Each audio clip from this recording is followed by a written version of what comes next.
A palavra de Deus nos diz, né? Eu não vou lembrar as referências agora, mas vocês conhecem esses textos que dizem...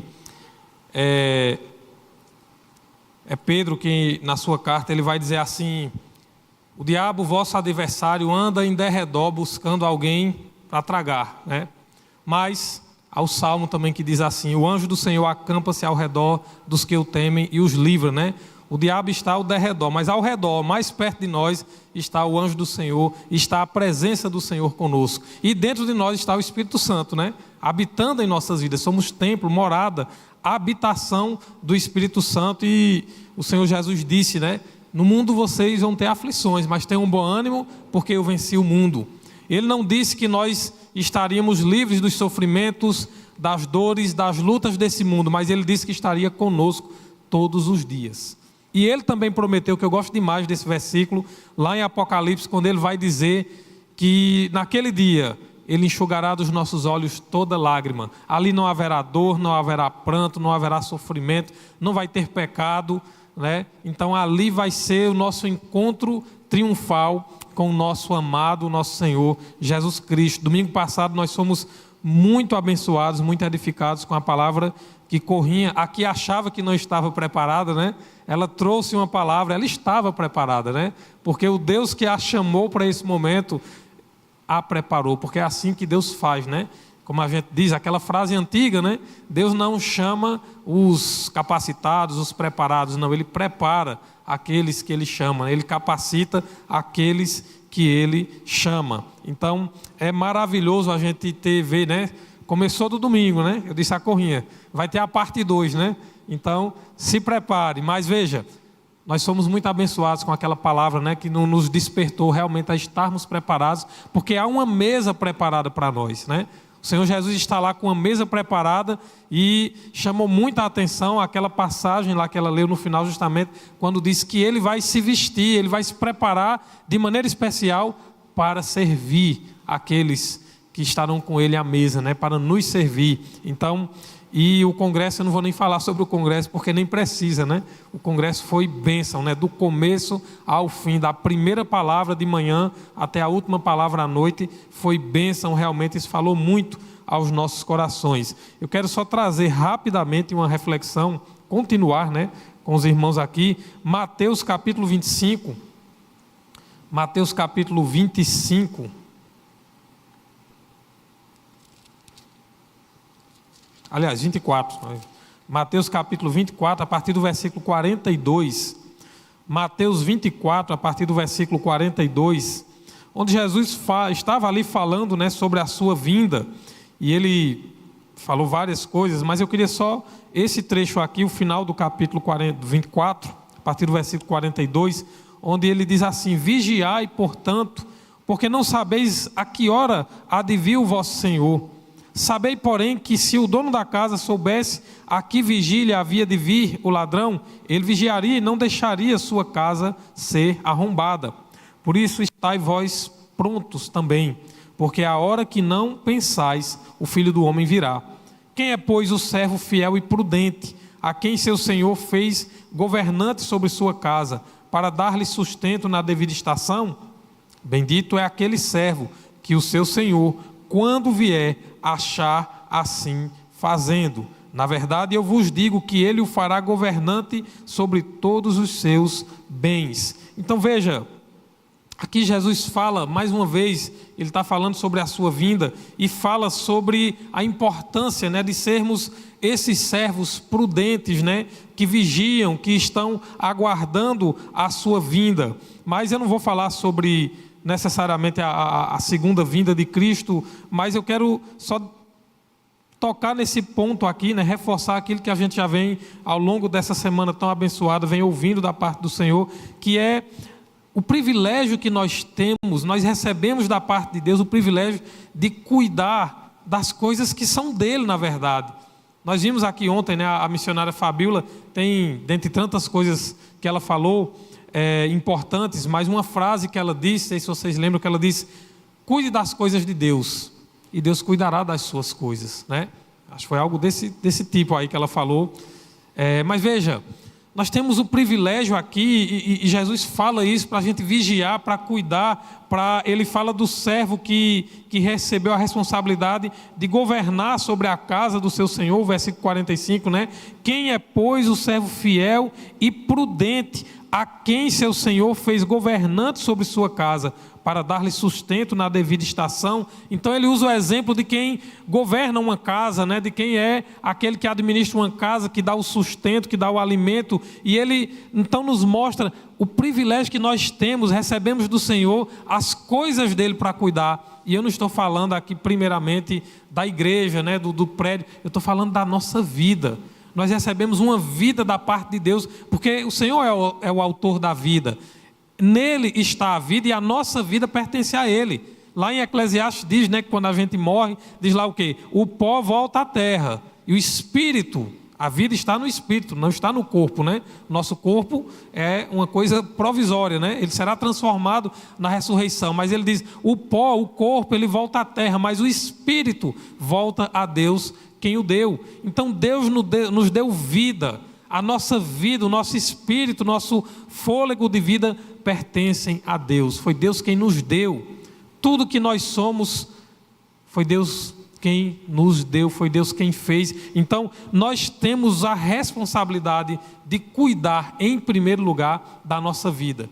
Isso é tão forte, é tão verdade isso, que agora, né, depois que Jesus vem, como a Bíblia diz, na plenitude dos tempos, cumprindo o grande plano de Deus lá desde o princípio, o plano de salvação.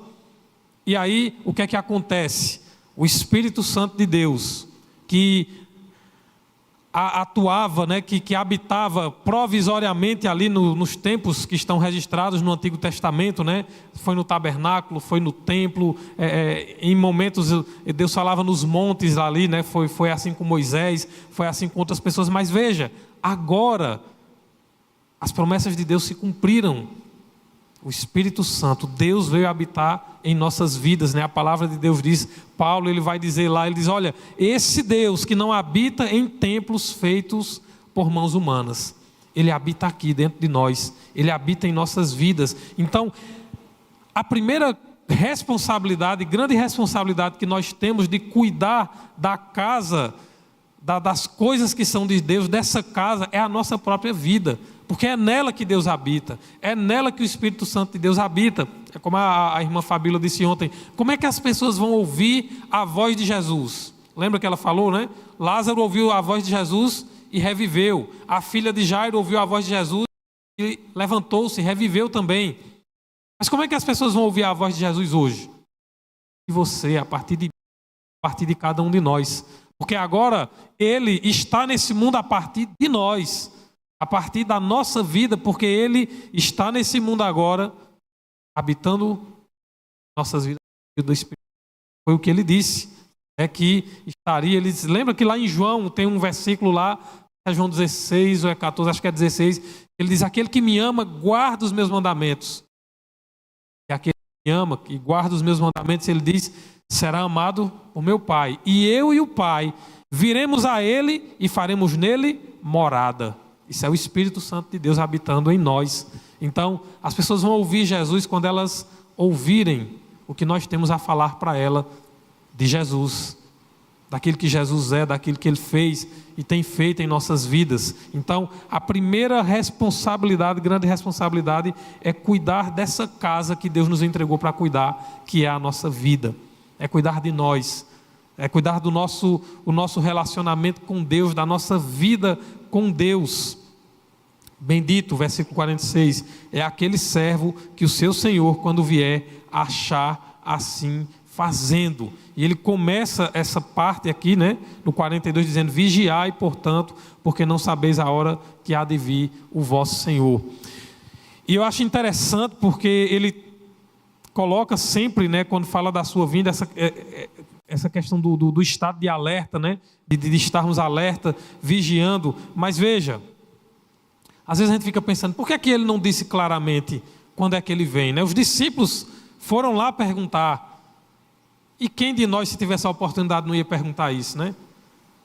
Não sei vocês, mas quando a gente é mais novo na fé, que a gente começa a ler passagens como aquelas profecias de Daniel, que tem uns números lá, né? 70 semanas, 1.200 e tantos dias, não sei o quê, ou textos de Apocalipse. Tem hora que a gente dá uma vontade de fazer uma conta, a gente fica tentando, não sei se alguém já fez isso, eu já fiz. A gente fica, será que isso aqui seria isso? Aí a gente começa a ver alguns comentários, né? Alguns estudiosos bíblicos, aí vai e diz, não, é assim. Aí vem várias teorias, né? E hoje com a internet aqui é um show de teorias, né? E a gente fica, porque é curioso, é um assunto que desperta, né? Quem aqui não já ficou pensando assim, será que o anticristo é isso? Né? Será que é fulano, é cicrano? Eu não vou citar nomes aqui, mas eu tenho certeza que passa isso na nossa mente, né? A gente fica com aquela curiosidade, né? Será que isso que está acontecendo, aquele atentado lá de 11 de setembro, acho que foi 2001, não foi? Das Torres Gêmeas? 2011, aliás, isso, 2011. A gente não fica, né? Agora está próximo de Jesus voltar, né? Aí depois, aí passa um tempo, aí vem uma guerra. Agora, né? Conflito de Israel lá, foi com os palestinos, há um tempo desse, aí agora veio com o Hezbollah agora, né? Já tinha a questão com o Hamas, e agora é lá com o Líbano também. E a gente olha e a gente fica sempre tentando, às vezes, eu já tive um tempo, né? Mas isso durou pouco tempo, que eu vi que não adiantava, né? Mas a gente fica, né? Tentando calcular uma coisa e tal. Quantas pessoas, estudiosos mesmo, né, que tantas teorias já fizeram. Mas por que eu estou dizendo isso?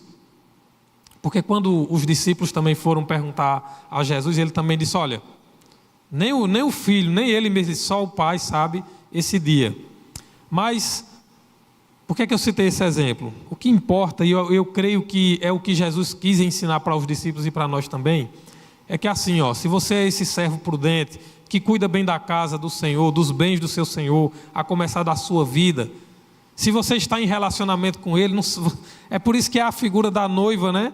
Do noivo, é da noiva que espera o noivo, né? Então por isso que ele usa muito a figura do casamento. Porque se há um relacionamento, há um compromisso com Deus, se há uma vida com Deus, não se preocupe que você não vai estar tão ansioso por isso.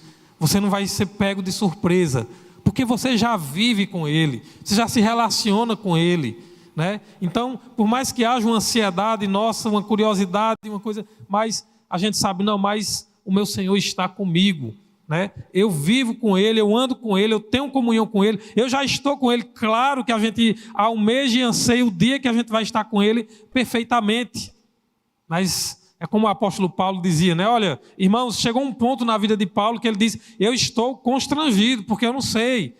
Eu quero estar com os irmãos, eu amo estar com os irmãos, crescendo na fé, abençoando os irmãos, sendo abençoado pelos irmãos também. Mas ele também vai dizer o quê? Mas eu também estou aqui com vontade de partir e estar com Cristo, o que é incomparavelmente melhor.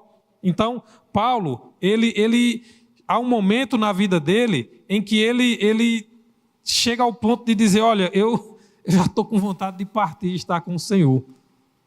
E por isso que eu citei esse exemplo da volta de Cristo, porque por mais que às vezes haja essa ansiedade em nós, mas quando a gente está num relacionamento com Deus, quando a gente está nessa vida com Deus, a gente já tem a presença dEle. Vamos desejar sim, porque nós queremos estar com Ele totalmente, e aí é que a gente vai desejar a volta dEle. Mas a gente vai descansar e saber que Ele sabe a hora certa, o momento certo, e quando Ele voltar, nós teremos a segurança que estaremos com Ele, né? Então por isso que ele diz aqui, bendito é aquele servo que o seu Senhor, quando vier, achar assim fazendo. Então, que essa palavra nessa manhã possa nos fortalecer, para que possamos continuar a nossa caminhada com o Senhor, sendo fortes, né? Como nós ouvimos ontem, sendo fortes, fortalecidos no Senhor, fortalecendo a nossa comunhão com Ele, buscando cada vez mais esse relacionamento com Ele, estando atentos, vigiando sim, porque é o apóstolo Paulo quem diz, vigiem, né? Remindo o tempo, porque os dias são maus. Os dias são maus.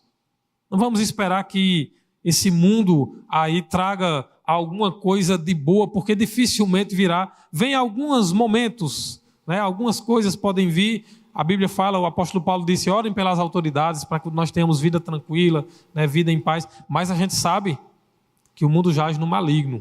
A gente sabe que nenhum governo humano seja municipal, estadual, federal, global, como tem umas ideias aí de ter um governo global, seja o que for, não vai trazer a verdadeira paz, a verdadeira justiça, e a nossa esperança, os nossos olhos têm que estar em Cristo.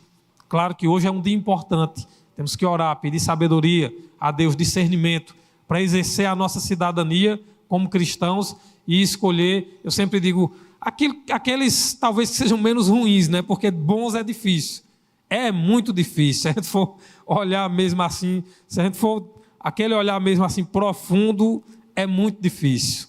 Então que possamos ir pelo menos, como a gente diz, por eliminação, né? Vamos olhar quem pelo menos tem algumas qualidades, algumas características que a gente possa então depositar ali, porque o voto, na verdade, a gente está depositando, é um voto de confiança.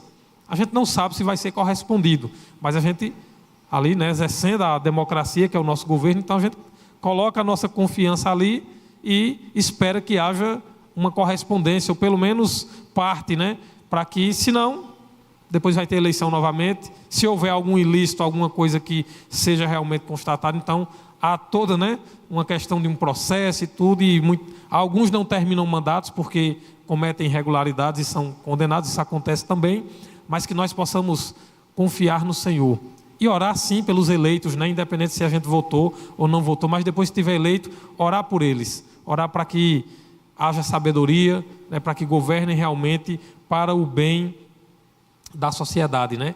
E mais confiando sempre que o Senhor é aquele que governa as nossas vidas e que tem o controle de tudo verdadeiramente, né? Então que possamos depender do Senhor, orar pela nossa cidade, colocar a vida dos nossos governantes, né, diante do Senhor, e que possamos também lembrar, nós somos governantes, né? A parábola que Jesus contou esse texto fala, né? Nós temos a responsabilidade de governar a nossa vida, a nossa casa, a nossa família, né? Nós precisamos ser governantes sábios, prudentes, que vigiam, que administram bem a sua vida, o tempo que o Senhor lhe dá, né? Os bens que o Senhor lhe dá, e que possamos então buscar no Senhor essa sabedoria e ter sempre essa vigilância para que o Senhor, que nós não sejamos pegos de surpresa, não só pela vinda do Senhor, mas não sejamos pegos de surpresa por tantas adversidades que o mundo traz, né, que nós possamos estar vigilantes na nossa caminhada com o Senhor, para que Ele possa de fato nos fazer cada dia mais fortalecidos nele. Amém? Queria que vocês fiquem de pé para a gente orar.